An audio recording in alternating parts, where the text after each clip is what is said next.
Ano po, paksa. At ganyan din po sa mga taga-online. Magandang umaga po sa inyo. Medyo nakalimutan ko po. Isang paksa ang nais kong buksan na siguro palasak na sa inyo mga pandinig. Yung paniniwala ng JW. Ano po? Ayun. Yung mga Jehovah Witnesses. Sa kanilang mga pangangaral, mapapansin natin na napakarami nilang mga doktrina itinuturo sa mga tao. Nagbibigay sila ng mga pamphlet, di ba? Ayon sa kanilang paniniwala na kanilang ipinakikita sa pamamagitan ng banal na kasulatan na sila raw yung tinatawag na saksi ni Jehovah. No, marami naman yan, hindi lamang sila eh. Gayun din naman ang mga SDA, no? Seven-day Adventist. Minsan pa nga nagkakaroon sila ng debate. At ang kanilang ipinangangaral ko minsan, sila raw ang tunay na iglesyang itinayo ng ating Panginoon. Kaya tutunayan nila yun sa pamamagitan din ng Biblia. Kaya ang Biblia ay pinakamalawak na dapat nating pag-aralan. Kasi lahat sila dito kumukuha eh. Ang tanong, yung bang kanilang itinuturo, eh totoo ba na nanggaling sa Biblia? Di ba? Ang aral ng GW, sila raw yung tinatawag na saksi. Kapag ka sinabing saksi, ito po yung mga bagay na nakarinig at nakakita ng pangyayari. Kapag sinabing saksi, ganun ang ibig sabihin. Di ba? Ang tanong, sino ba yung tunay na saksi na sinasabi ng Biblia?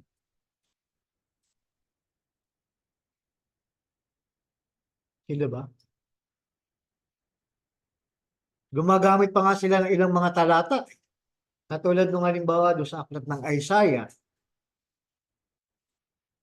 Isaiah 43, tapos Isaiah 44, verse 8. Ginagamit nila yung mga talata na yun. Na nagpapatunay na sila raw yung tinatawag na saksi ni Jehovah. Yan, tanong sa pangalan pa lang ng Diyos, makikita mo.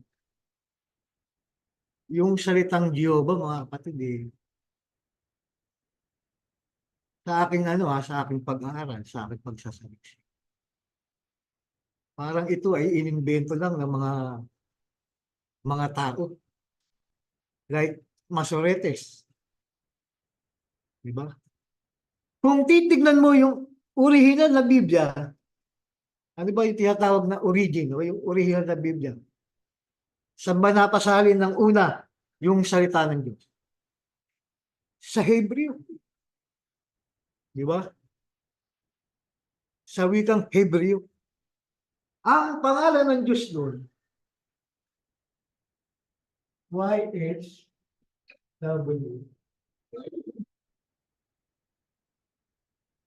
Ay, pagtanong, paano ngayon naging Jehovah? Walang bawi. Paano ngayon naging Jehovah? Ibig sabihin, inimbento nila. Dinagdagan nila ng bawi. Kung titignan.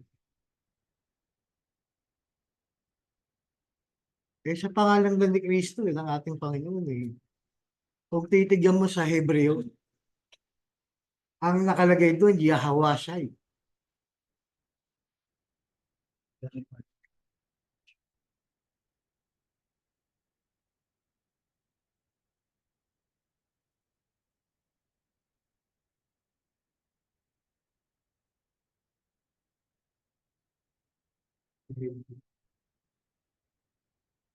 Pangalan ng Ama at yung pangalan ng Anak. Saliksikin nyo rin, suriin ninyo kung tama yung ating ginagawang pag-aaral. Ah, alam niyo ba kung kailan naitatag ang Jehovah Witnesses? Ang founder niya si Charles T. Russell. Naitatag yan noong 1879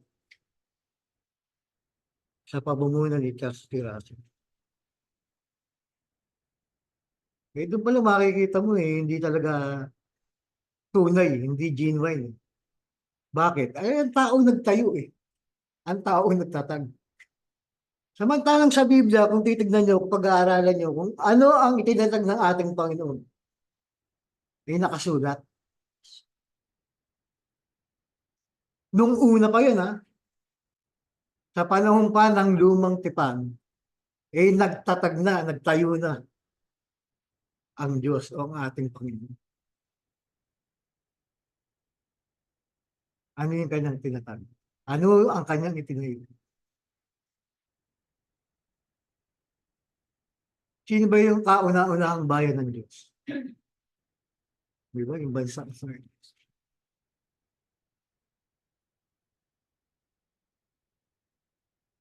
Ay Israelita.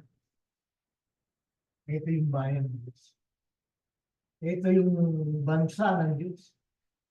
Magmula pa noong una.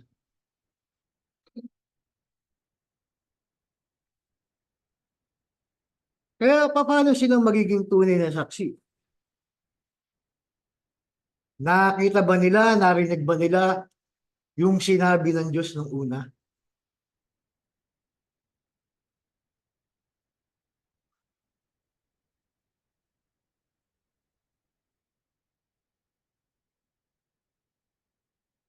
May pamagat natin.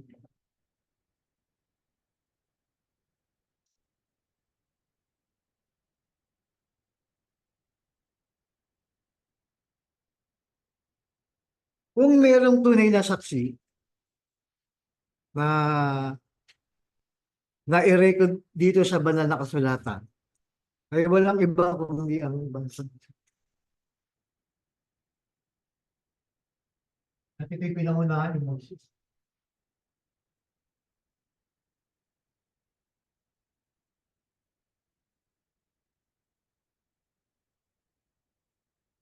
Kung ba ang ating pag-aaralan? Ito nga, kinukuha nila yung aklat ng Isaiah 43.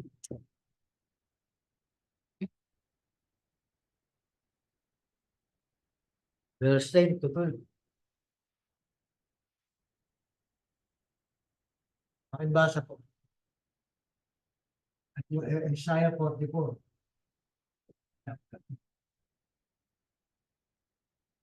Verse 8. Isaiah 43, and the 12. Kayo'y aking mga saksi, sabi ng Panginoon, at aking lingkod na aking pinili, upang inyong maalaman at mag-isampalataya kayo sa akin. At inyong matalastas na ako nga, walang Diyos na inanyuan na una sa akin, kung pagkakaroon man magkatapos. Ayan. Ako sa makatwid bagay ako ang Panginoon, at liban sa akin ay walang tagapagligtas.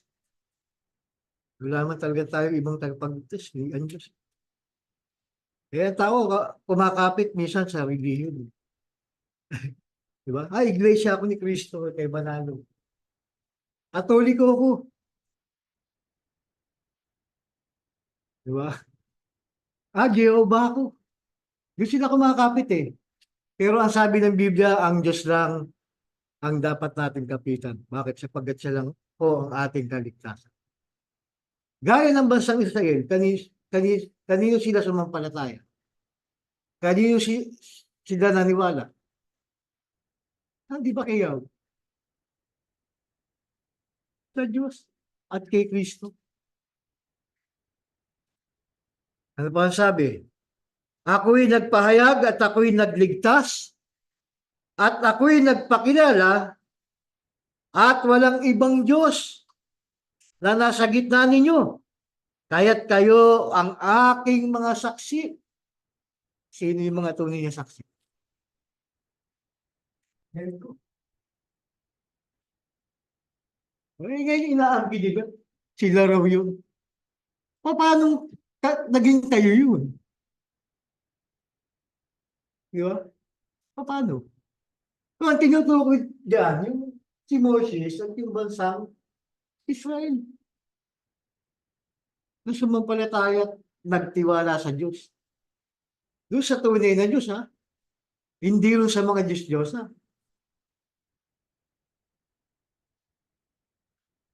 Di ba? 12, ako'y nagpahayag at ako'y nagligtas at kayo'y nagpakilala.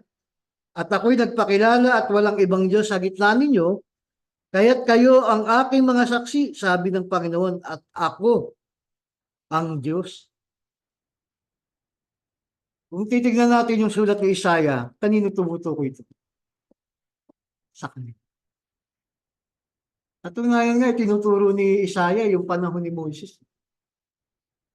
Di ba? Yung panahon ni Moses, tinuturo niya. Nakita niyo yung timeline. Una yung panahon ni Moses at yung panahon ni Isaiah, tinuturo niya pa rin yung sinasabi doon.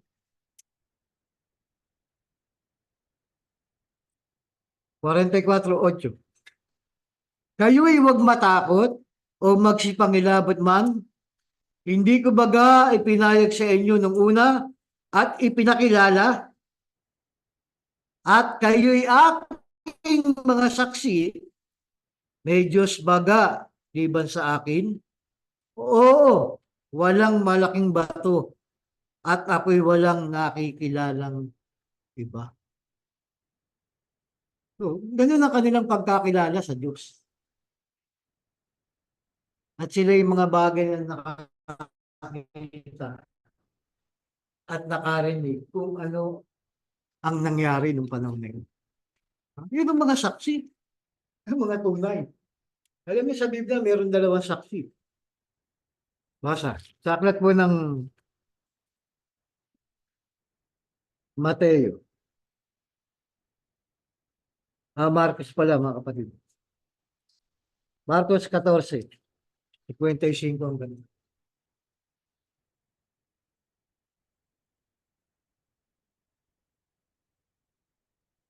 Marcos 14, 55.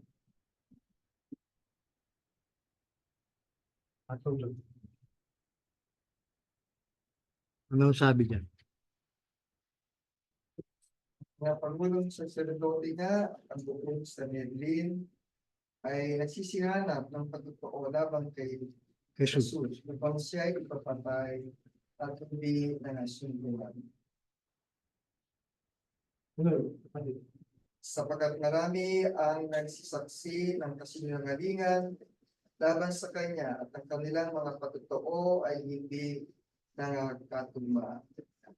At nagsipagsindig ang ilan at nagsisaksi ng kasinungalingan laban sa kanya na sinasabi, narinig namin sinabi niya, aking igigiba ang templo nito na nagawa ng mga kamay at sa loob ng 3 araw ay itatayo ko ang ibang hindi gawa ng mga kamay.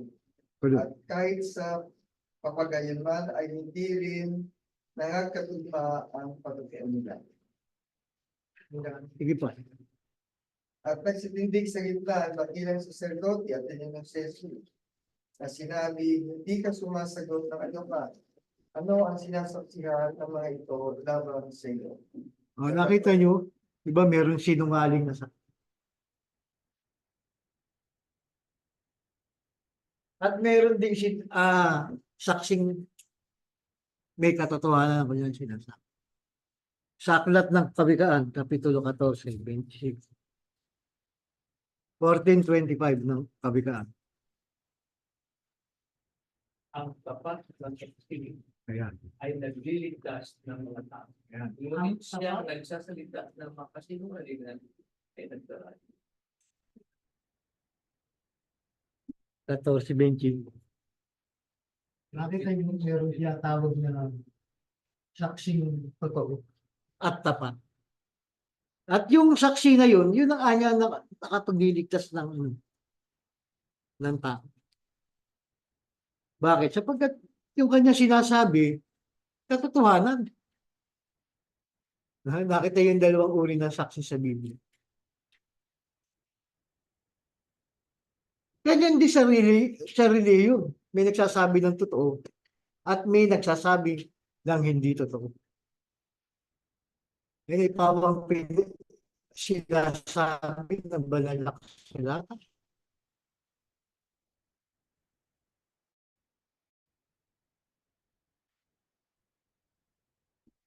Diba?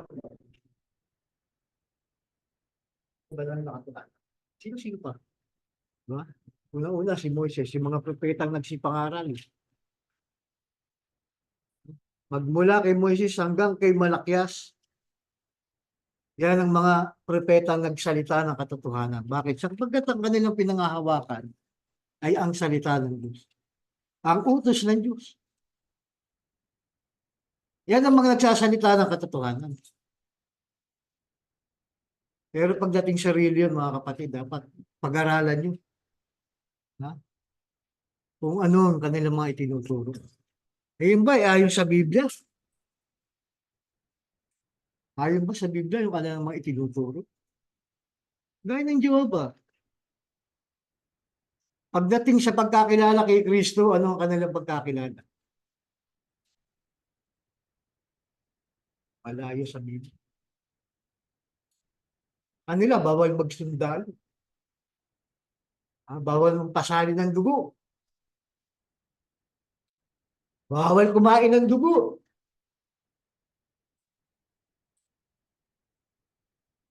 Di ba mas maganda pag-aaralan natin yun? Bakit? Sapagkat sa ikaliligtas din natin yun. Bahagi yan ng kaligtasan, yung pag-aralan mo yung kanilang mga ipinangangaral. Pagkat katotohanan ay katotohanan ay kaligtasan. Ang katotohanan ay magpapalaya sa bawat isa sa atin. Sinabi naman ni Kristo yan, ang ating Panginoon, di ba? At inyong makikilala ang katotohanan ang magpapalaya sa atin. Ano ba ang katotohanan? Ito, binabasa natin. Di ba? Yan ang katotohanan. Kaya dapat sama-sama natin pag-aralan yan. Dahil, bakit? Ang pinag-uusapan dyan, yung kaluluwa. Yung kaluluwa natin. Alam niyo sa iba, pag nakinig ka ng napasama ka, alam sa Iglesia ni Cristo na lang. No? Kay Manalo. Ano man ang sabihin ng ministro? Opo, siya nga po. Yun lang ang sasabihin mo.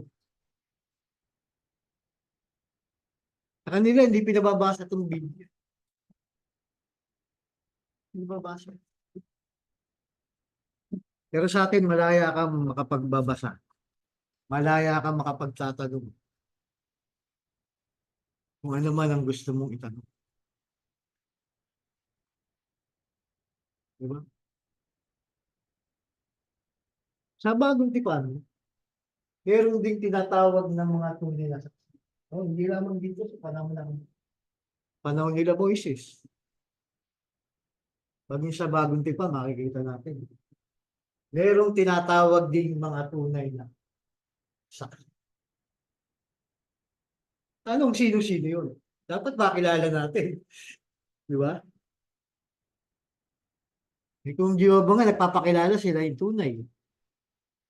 Ngayon, tanong ba, paano sino naging tunay?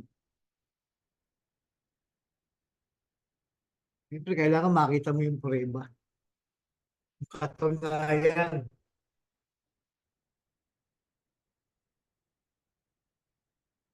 Sa bagong tipan, sino-sino yung mga tunay na saksi?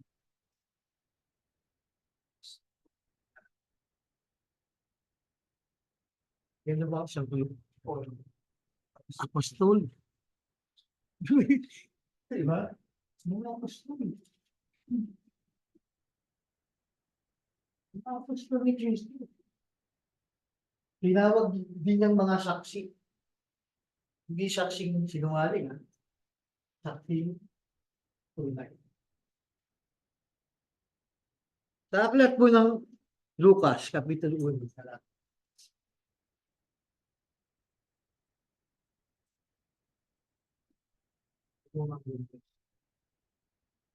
Ano po ang bangit yan? Pakibasa nga po. Yamang marami ang nagpilit mag-ayos ng isang Kasaysayan. ng mga bagay na naganap sa gitna natin. Alinsunod sa pinatalo sa amin ng buhat sa pasimula ay mga saksi na nagkakita Ayan. at mga ministro Ng salita.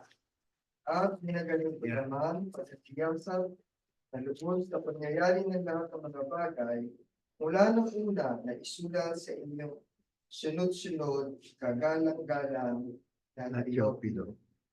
Sabi, yamang marami ang nagpilit mag-ayos ng isang kasaysayan. Yung binabanggit dito ni Dr. Lucas, yung tungkol kay Kristo.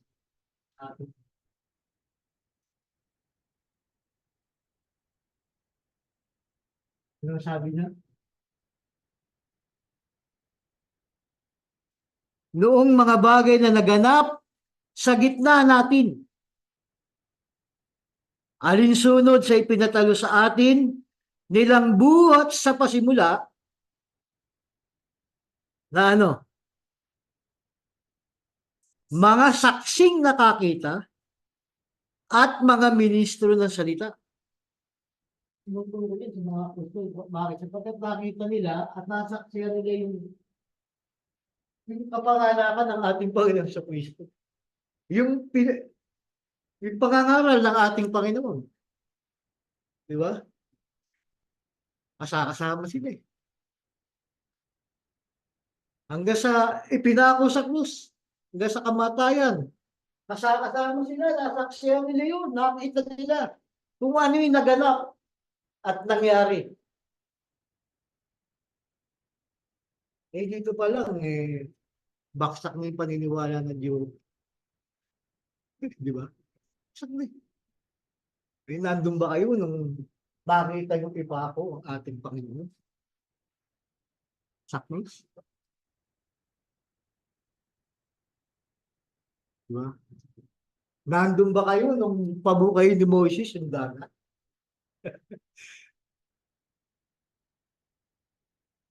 Nangalunod yung mga sundalo ng Ehipto, ng haring Parao. Yung ba kayo, nakita nyo ba? Hindi di ba? O hindi papasa. Ganun din sa panahon ng bagong buwan, may mga saksi nakakita kung ano yung nangyari. Ating pa. Saka sila yun. Sila yun. Hindi sila. Di ba? Ano pa ang sabi? Lucas 24. 44.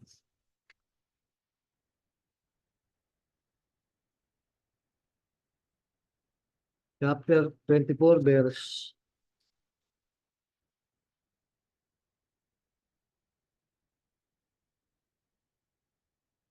44. Ang sinabi niya sa kanila, ito ang aking mga salitang sinabi ko sa inyo, na ako'y sumasa inyo pa, na kinailangan matupad ang lahat ng mga bagay na nangasusulat tungkol sa akin, sa kautusan ni Moises at sa mga propeta at sa mga awit. Tuloy. Nang magkagay, binuksan niya ang kanilang mga pag-iisip upang mapag-unawa nila ang mga kasulatan. At At sinabi sinabi- niya sa kanila, ganyan ang pagkasulat na kinakailangan maghirap ang Kristo at magbagong muli sa mga patay sa ikatlong araw. Ayan, doon pa lang nakita nyo, sinasabi na kung ano yung mangyayari sa kanya. Di ba? Maging sa Old Testament, sinabi na yun. Binanggit na, ipinangaral na sa mga Israelita, yung mangyayari at magaganap sa ating Panginoon sa Kristo. Bakit? Sapagkat yun ay hula. Ano mang inihula na ibinigay ng Diyos sa mga propeta, magaganap, mangyayari. At ito yung nasaksihan ng mga apostol. Diba? Ito yung kanilang nabasa sa lumang tipan. Ito yung pinahayag sa kanila na magaganap at mangyayari. Kaya sila yung mga saksi. Diba sabi? At ipingaral sa kanyang pangalan ng pagsisisi at pagpapatawad ng mga kasalanan sa lahat ng mga bansa magbuhat sa Jerusalem. Kayo'y mga saksi sa mga bagay na ito. Yan ang mga tunay na saksi. Di ba? Ano pa ang sabi? Aklat ng Gawa, Kapitulo 1, talatang 8. Ha? Laging sa kanila pinagpatungkol yan.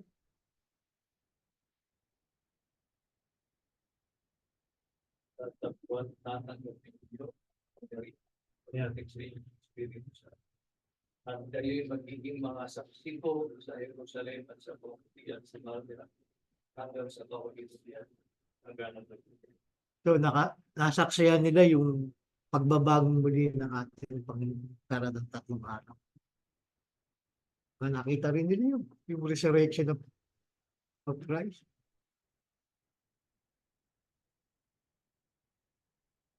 Kaya sabi sa kanila kayo'y aking mga saksi, ang sabi.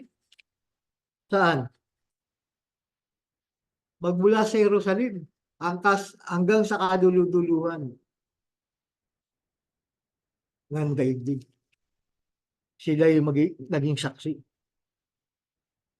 At dito nangyari pa yung pagtanggap nila ng Espiritu Santo, yung kaloob. Alam niyo, ang paniwala ng born again dito, di ba? Tatanggapin nila yung Espiritu Santo. Hindi yung kaloob lang. Kung ano yung kaloob ng Espiritu Santo na kanilang gagawin, yung ang kanilang susundin. Ito nga yung ginagawa ng mga born again ngayon eh. Di ba? Lagi nilang pinabababa ang Espiritu Santo. May kanta silang di ba? Come Holy Spirit, I need you.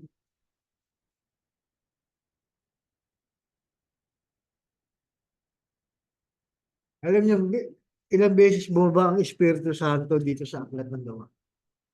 Maraming beses. At nagbigay ng mga kaloob. Isa sa mga kaloob ng Espiritu Santo, yung salvation, kaligtasan.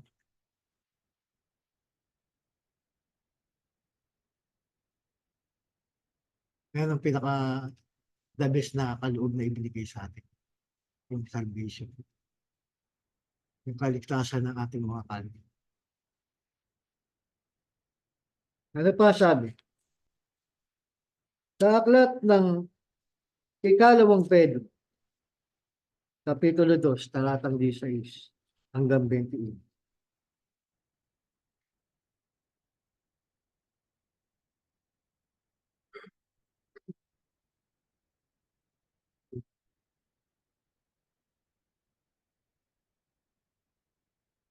Ang sabi rito,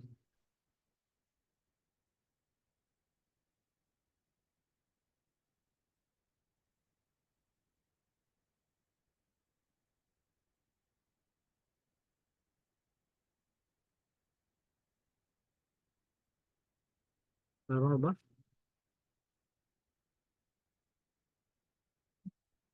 Verse 21 ba? Ha? Ba no? Unang Pedro. Sorry.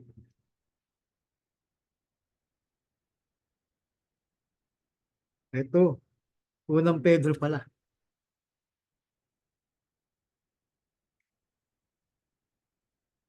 Unang Pedro, Kapitulo 1, talatang 1:16.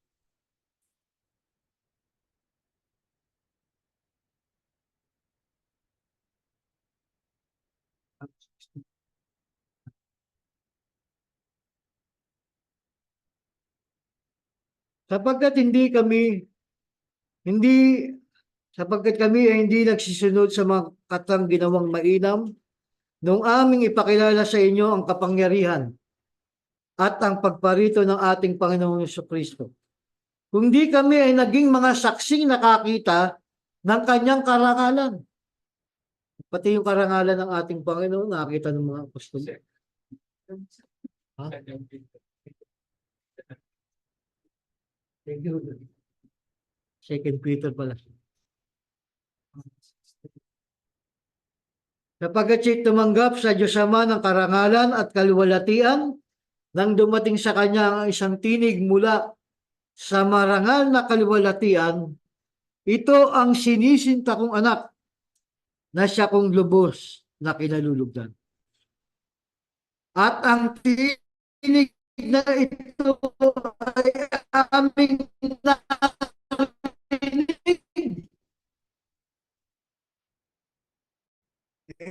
Saksi eh. Diba? Ay nakarinig at nakakita. Nang kami ay kasama niya sa na salita ng hula na mabuti ang inyong ginagawa kung ito inyong sinusundan. Ayan. Kailangan yung salita ng hula. Ito yung salita ng hula. Ipagsunod eh. Kailangan sundan mo. Yung nasusundan mo, wala nang iba. Hindi ka susunod sa reliyon o sekta o kulto. Ang susundan mo yung salita ng Diyos. Kasi sila sumunod eh. Di ba? Nung kanilang makita at marinig, sumunod sila. Kaya sila yung tunay na saksi, walang iba.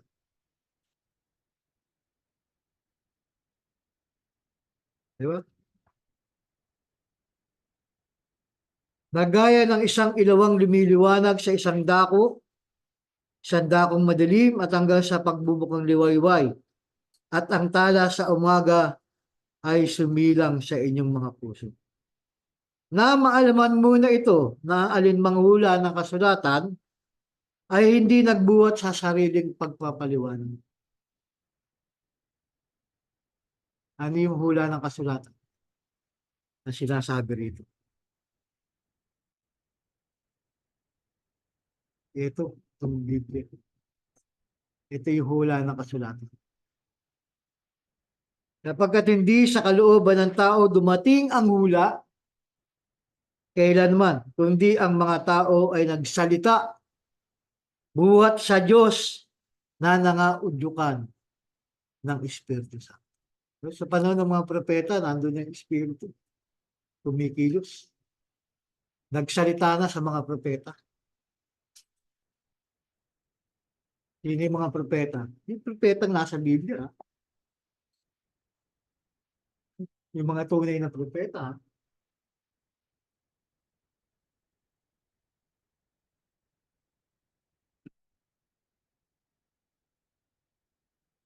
Na nangaudyukan ng Espiritu Santo. Maging mga apostol, nangaudyukan ng Espiritu Santo.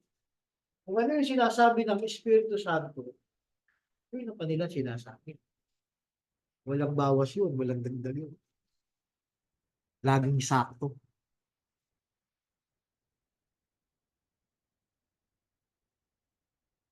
Ganun sila. Kaya sila yung dapat natin kilalanin mga saksi. Bakit? Sapagkat sila yung tunay. Diba? Huling talata po. Aklat ng Hebreo, Kapitulo 12. Talatang 1 hanggang 2. Hebreo. Sabi rito, kaya't yamang nakubog tayo ng makapal na bilang ng mga saksi. Ang dami na ito. Makapal na bilang ng mga saksi. Sino yung tinutukoy doon na makapal na bilang? Ay, dito po, magmula sa lumang tipan hanggang sa dumating yung panahon ng bagong tipan. Sila yung makapal na bilang ng mga na sinasabi niya o sinasabi rito. Diba?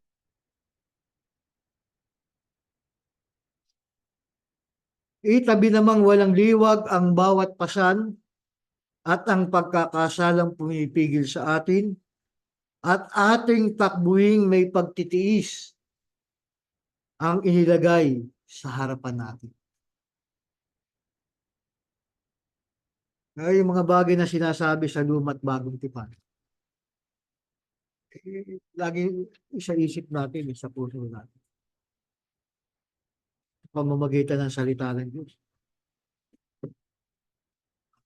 So, kilalanin natin yung mga tunay na saksing nagpapahayag ng sinasabi ng banal na nakasulat.